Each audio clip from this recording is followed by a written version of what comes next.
izina ry'Imana Data na Mwana na Roho Mutagatifu.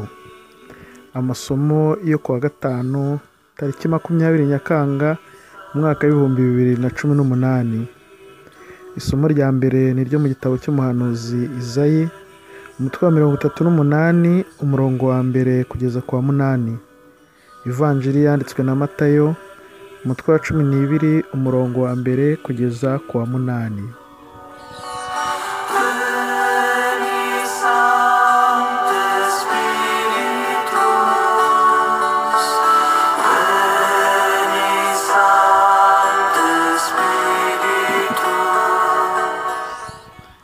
Isomo ryo mu gitabo cy'umuhanuzi Izayi. Muri iyo minsi Ezekiya afatwa n'indwara ya simusiga. Umuhanuzi Izayi mwene Amosi aza kumureba, maze aramubwira ati Uhoraho aravuze ngo raga abo mu rugo rwawe kuko ugiye gupfa utazakira. Ezekiya yerekeza amaso ku rukuta asaba Uhoraho agira ati ndagusabye Uhoraho, ibuka ko nagenze imbere yawe n'umurava mwinshi kandi n'umutima utunganye ngakora ibigushimishije. Nuko Hezekiya asuka amarira menshi cyane.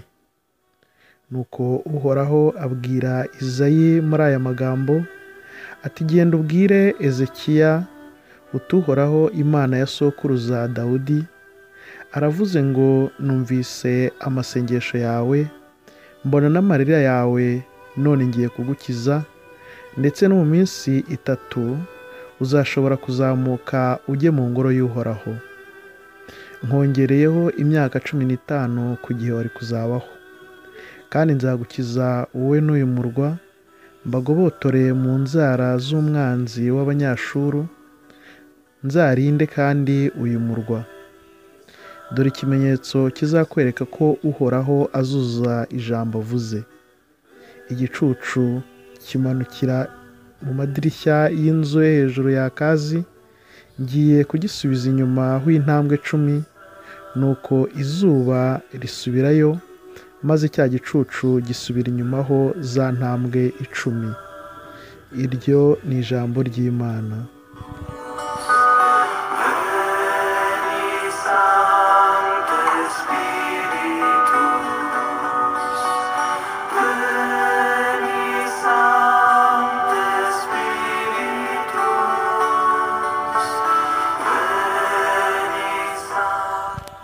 Amagambo yo mu Ivanjiri ntagatifu uko yanditswe na Matayo.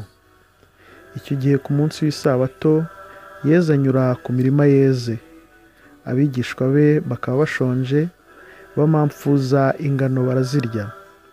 Abafarisayo babibonye baramubwira bati dorere, abigishwa bawe barakora ibyabujijwe ku isabato. Ariko we arababwira ati ntimwasomye uko Dawudi yabigenje igihe yari ashonje we n'abo bari kumwe, uko yinjiye mu ngoro y'Imana, nuko bariye imigati y'umumuriko batashoboraga kurya kuko yari igenewe abaherezabitambo bonyine? Cyangwa se ntimwasomye mu mategeko uko abaherezabitambo bakorera mu ngoro y'Imana ku munsi w'isabato, bakora bica ikiruhuko cyayo ntibibabere icyaha?